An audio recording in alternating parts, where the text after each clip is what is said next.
Good afternoon, folks. Robert Chappell here, Executive Editor of Madison365 with your daily update. I'm trying to get a good framing here for today, December 27th. It's a Monday. It's a Monday after Christmas, and I hope you're having a wonderful week. Hope you had a good weekend. I hope you're having some downtime here. Before we get going, though, I got to let you know that today is Metcalf's Monday, and Metcalf's is a fourth-generation, family-owned and operated market with stores in Madison, at Hilldale and behind the West Town Mall, and in Wauwatosa at 68th and State. It's almost time to celebrate the new year. Whether it's a quiet dinner, a big family night, or evening with friends, Metcalf's is ready with snacks, dinner ideas, and whatever you'd like in your glass for a midnight toast.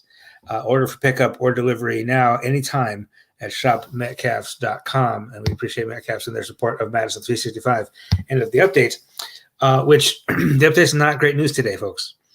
This is why you should order your groceries from shopmetcalfs.com instead of going to Metcalf's or any other store. Now, the basic, sort of the overall number of cases right now is on the low side, and that's artificially low, I think, because it is holidays. We're always low on a Monday, right? Our number of cases is low on Mondays. Yet, even today, on a Monday, following the holiday, we have 2,501 new cases. I would have anticipated that being less than 2,000. That puts our 7-day average at 3,375, which is tolerably low. But again, I think it's falsely low because of there's just not as much testing happening. I am reasonably certain there are a lot more positive cases out there that either have been tested and just haven't been processed into the data yet, or who haven't been tested yet. And here's why I say that. We haven't seen an increase in the number of tests, but the percentage in the past 7 days of tests that have returned positive results is now 15.0. That's really bad. Okay. That's the highest we've seen since, November 11th, 2020. 13 months since we've seen a positive test rate that high. So basically, when you have fewer tests and the same number of positive cases, that percentage goes up, right? Or if you have the same number of tests and more cases, that number goes up. That number needs to be about 3 for us to feel confident that we've got the virus under control, which we clearly do not at 15%. Now, the highest we've ever seen it was November 12th, 2020. Right? I don't think that was even Delta yet, was it? Was that beta still? And there was no vaccine, and everybody was kind of being indoors and gathering for the holidays, and we didn't have a mask mandate, or we had a mask mandate in Dane County. Dane County had a prohibition on gatherings, but the state did not. Right? Schools were still closed for the most part in Wisconsin. And our positive test rate at that time was 17.5. We were also seeing 7,000 cases a day at that point. We were also seeing, so obviously there's more testing happening. We were also seeing, in the 30 to 50 range of daily deaths. We are headed that way again. I am reasonably confident that by the first or second week of January, we will exceed 17.5% positive test rate unless there's a massive increase in testing, in official testing. Here's the thing. Home tests don't get entered into this data. So if there's 1 million negative home tests, that's not going to affect the positive test rate. So that could artificially inflate the positive test rate if it's a large enough number, where people who would have gone in for a negative test decide not to because they got a negative home test. That'll affect the number of negative tests officially recorded by the state. I don't think that's going to be an appreciable number, a big enough number to really actually affect the statewide data. When you're talking about 30 or 40,000 tests a day, it would take a lot of home tests and a lot of people deciding not to be tested because of a home test to actually affect that number. It'd take like 20,000 people to do that every day, which I don't think is going to happen. So we are in a situation now where we have a relatively lower, or at least level, number of new cases and a skyrocketing positive test rate. Now, what does that mean in terms of hospitalizations and deaths? Today, the death average, because it's a Monday, and these deaths take 4 to 6 weeks to make it into the data. Our 7-day average of confirmed deaths today is 25. That includes 10 new deaths confirmed on Sunday, yesterday. So we know that these aren't deaths that happen on Sunday. These are deaths that were confirmed on Sunday, and we just don't have as many deaths being confirmed on the weekends, especially on a holiday weekend. It's county medical examiners doing paperwork and getting data entered into the state system, basically, and then state people confirming it, the death certificates. So I would also anticipate that number will go up and will be in the 30s by the end of this week. That it puts us at 9,928 total confirmed deaths. So even if it stays at 25 per day, we will pass 10,000 confirmed deaths by Thursday or Friday of this week. We also have 1,101 total probable deaths, which are very probable, right? So we're already probably well over 10,000 already. Now, here's the other bit of news that has me concerned. As if all this news has me concerned, right? As if there's anything in this news that makes me feel better. The other thing that makes me feel worse is that hospitalizations hit 1,600. Last time I talked to you on Thursday of last week, we were at 1,600 people hospitalized. And then just watching the data Friday and then again this morning, we saw a reduction in hospital population with COVID-19 infection to the point that yesterday we were down to 1,520, right? And then today we're back up to 1,600. An increase of 80 in the hospitalized population just today. The ICU population similarly increased to 411. That's up by 29 since yesterday. Now, the total population is still down by 60 from a week ago. Because starting, a week and a half ago, it started to come down and is just now bouncing back up. So it hasn't bounced back up to where it was a week ago. 80 in a day is a pretty significant jump, though. ICU population is 29 higher than yesterday. Now, one tiny grain of salt, ray of hope here is that our availability of beds has increased. And I'm not sure exactly why. Could be a couple of things. Could be staffing has increased. And we know female staff is on the way. So that, just additional, maybe it might just be that the beds were always empty, but there just wasn't enough staff for them in some cases, to the point that there were only 39 ICU beds available in the entire state. Today, there are 184 available, still a pretty low number in normal times, but much more breathing room there, no pun intended, than we've seen in the past several weeks. The other possibility here is that it is a holiday period. ICU beds are often taken up by people who are getting out of surgery. So even if you have like a hip replacement or something, you do spend some time in the intensive care unit. If you have heart surgery, any sort of internal cancer surgery or whatever, you do it. Take some time in the ICU, and those procedures are maybe not being undertaken right now if they're not emergent. You know what I mean? If they're not emergency surgeries, maybe those are being wouldn't be scheduled during the holidays normally anyway, but maybe some of those are additionally being put off because of the current COVID situation, which is what we saw happen last year.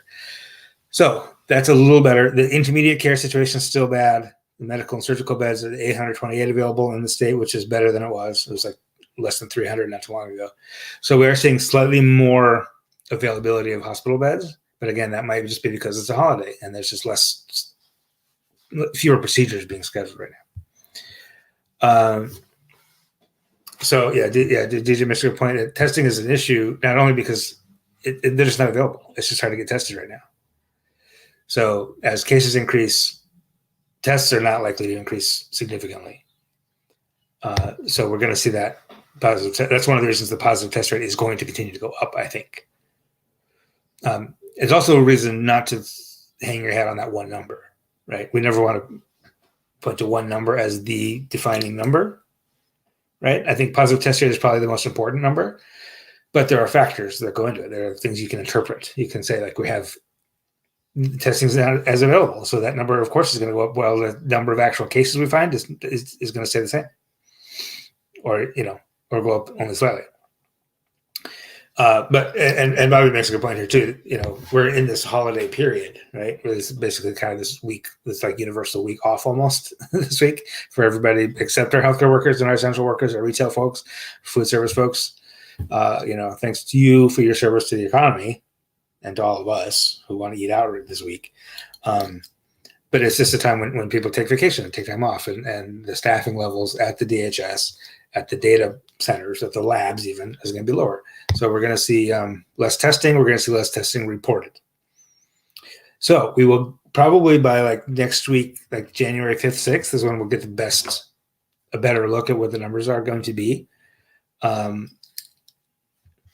Well, this is there's an interesting question. Like how many people decided like, well, I'm feeling sick, but I want to go to my Christmas gathering, so I'm going to go, and then I'll get tested afterwards. But I think also a lot of people did get tested in order to go to their own Christmas things.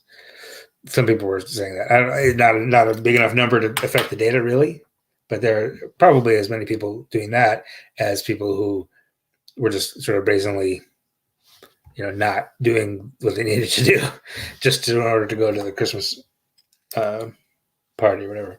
So that's the COVID situation. Just to recap quickly, it's not great. The number of new cases is down because it's a Monday. It's very high for a Monday, but the overall number of cases, we're not seeing the crushing number. We're not seeing 10,000 a day yet. But we are seeing a 15% positive test rate, which is remarkably bad.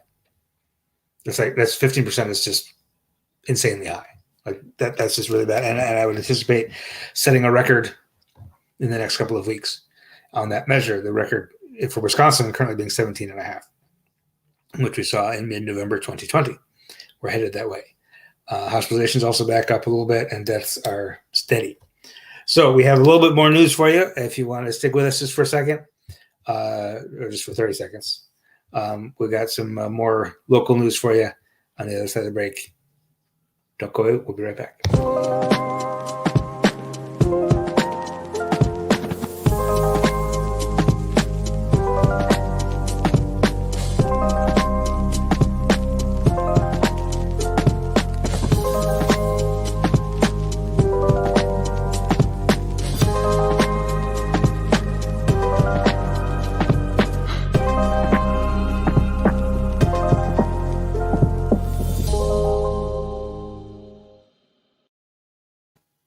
So before we get to local news, I want to say one thing about the message of that ad I just showed you.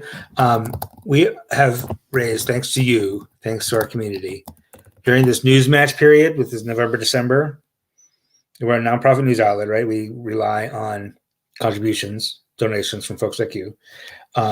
We have raised about $17,000 in the past 2 months from people like you, which is the best news match period we've ever had. By a lot, but we do have a pledge from Loudhound Foundation to match every donation up to $20,000. You see the problem there. If we stop now and we raise $17,000, they're going to give us $17,000, and we have left $3,000 on the table, $6,000 on the table if you think about it. So we need just a handful of people to come through with either a one-time donation or a monthly membership. And if you join with a monthly membership to the fam, they will match every dollar you contribute to the entire year.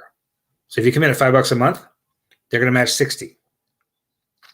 Right? You come in at $10 a month, they're going to match 120. So now's the time. Like we got to close this gap so we don't leave any of this money on the table. So I'm going to put a link in the chat here in the comments. If you appreciate the news we do, if you appreciate the kind of information we bring you, the kind of unbiased, well, some of it's a little bit biased, but in a good way. We don't do the objectivity thing, right? We have a point of view. We know what's right and wrong in the world, and we're going to report from that perspective. Right? But we're still going to be unbiased. We're going to be real. We're not going to try to drive clicks. I'm not trying to scare you with these numbers, right? The way a lot of news outlets are. I'm just trying to be honest with you about what's going well with COVID and what's not, so that you can make the best decisions for your family. So if you appreciate that, and you appreciate hearing stories, reading stories from voices that you don't normally hear, right? That other outlets don't pick up on. Pitch us $5, and then the loud down folks will give us another $5, and get us to get it. The closer we get to that 20,000, the less money we're leaving sitting on the table. So that's my pitch for that. Christmas Eve story, happy story. If you've been around the Boys and Girls Club at Dane County at all, you've seen this guy around, Wayne Malone. You might not know who he is, but you've seen him if you've been around the Boys and Girls Club. He's the custodian there. And he's the custodian there because he really started just kind of working as a volunteer. They couldn't afford to hire him when he started in 2011, and he just volunteered to work there and take care of stuff and fix things and clean things. And eventually they did bring him on as a staff person, but he still does more above and beyond than anybody pays him to do. And he and his wife Tia there have been saving up to buy a house. They were looking at a house that was over an hour, 20 minutes away. They didn't quite have enough for the down payment. They didn't quite have enough to get a mortgage, much less do anything to the house. So Michael Johnson and the Boys and Girls Club raised about $100,000 from the community, put down a massive down payment on this house, worked with the State Bank of Sun Prairie to finance it at a low rate, and spent about $3,000 on furniture. And surprised them on Christmas Eve with the new house for them and their 2 kids that they can actually afford. And so go to Madison365.org right now. That story is on the front page. Dave Dahmer was there for the reveal on Christmas Eve, and it's a very, very cool story. Also today, we have news out of Milwaukee. Lena Taylor has jumped into the Milwaukee mayor race for a second time. That is because Mayor Tom Barrett, former Mayor Tom Barrett now, actually resigned on Thursday because he was appointed. Let's just say Wednesday. He was on Wednesday because he was appointed, or he was finally confirmed as the United States ambassador to Luxembourg. It was announced in August that was happening. Lena Taylor in October announced that she was going to run for lieutenant governor of the state of Wisconsin. Cavalier Johnson, who is the city council president, is now acting mayor, and announced in August, earlier this year, that he would run for a full term as mayor. Ernell Lucas, the sheriff of Milwaukee County, is also running for mayor, along with 5 other people of varying levels of recognition, I guess. So Lena Taylor on Friday announced that she would suspend her campaign for lieutenant governor. And then this morning, put out a press release announcing that she will run for mayor. She ran against Barrett in 2020 and was not successful in that run.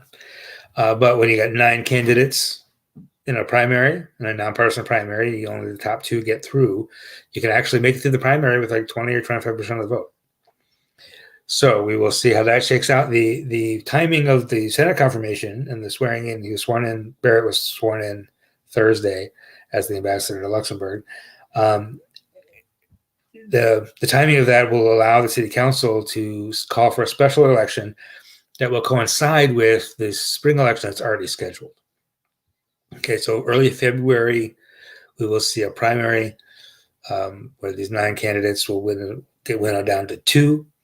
And finally, then April 5th or 6th, whatever that Tuesday is, whatever day you're going to vote for all the other city council and school board races and everything, will be the general mayoral election with whatever 2 candidates make it through that February primary. And Lena Taylor, state senator, is now in that race along with Cavalier Johnson and Ernell Lucas and several other folks. Now, Cavalier Johnson, as acting mayor, is the second time after Marvin Pratt did it in 2004 that an African-American person, or any person of any color, I guess, is serving as the acting mayor of Milwaukee. Still, there's never been a person of color elected mayor of Milwaukee, and that seems like they have a reasonable chance of changing with 3 of the 9 candidates being Black. And 3 of the most recognizable names also being Black folks. So we will see how that works out. In fact, there's only been 1 Black mayor of any city in Wisconsin ever, and that is Frances Huntley Cooper, who was mayor of Fitchburg. I should say elected mayor. Obviously, there's been 2 mayors of Milwaukee who were Black, but only one who's ever been elected mayor. That's Frances Huntley Cooper of Fitchburg. back in the early 1990s. So there's your trivia for today. All right, that's all the news I have for you today. I hope you have a wonderful evening. We'll be back tomorrow. I hope to have some better numbers for you. Like I said, I doubt that the numbers will be any more dispositive, right? We'll still have low levels of testing. We'll still have lower levels of reporting, but we'll do what we can and report what we can with that context as we go through the rest of this week here. Happy holidays. Enjoy your time. If you get time off, enjoy it. If you don't get time off, do your best and get your feet up and relax when you can. We will be back tomorrow with more news for you. Have a wonderful evening, and we'll see you soon. This is 365 Media.